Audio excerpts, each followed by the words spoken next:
You ever hear about doppelgangers? The idea that there's someone out there who looks exactly like you, maybe even acts like you, but isn't you? I never really thought about it until last year. Now, I think about it all the time. It started when my roommate Kyle came home early from work. Or at least, I thought he did. I was in the kitchen making a sandwich when I heard the front door open. Heavy boots on the floor. Kyle always stomped around like an elephant, so I called out, "Yo, you're home early." No answer.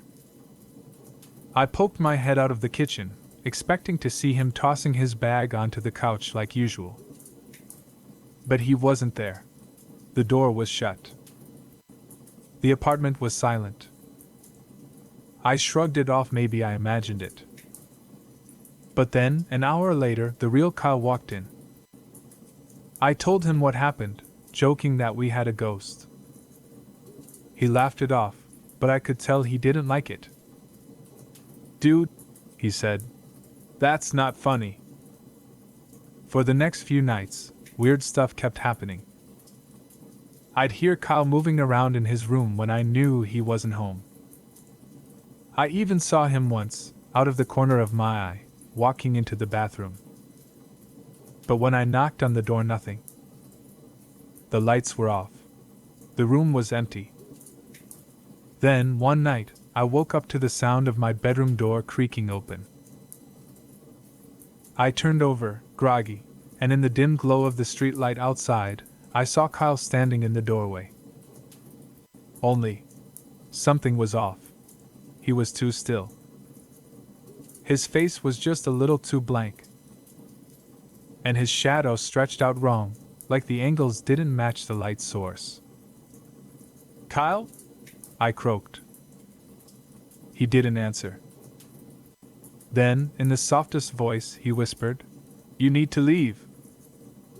And then he shut the door.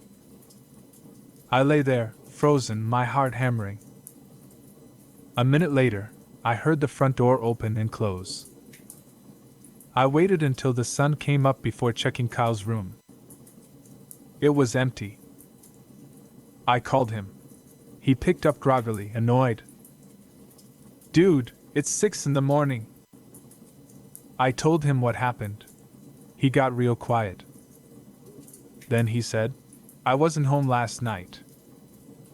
We moved out a week later. But that wasn't the end of it.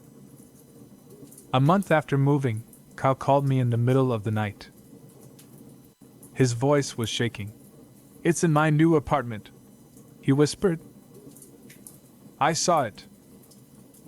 "What?" I sat up, my stomach twisting. "It was standing at the end of my bed. It looked like you this time."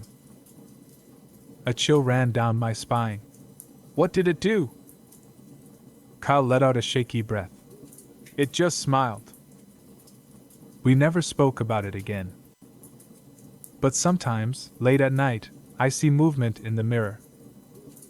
Just a flicker, a shape that shouldn't be there. And sometimes I hear my own voice whispering from the dark, "You need to leave."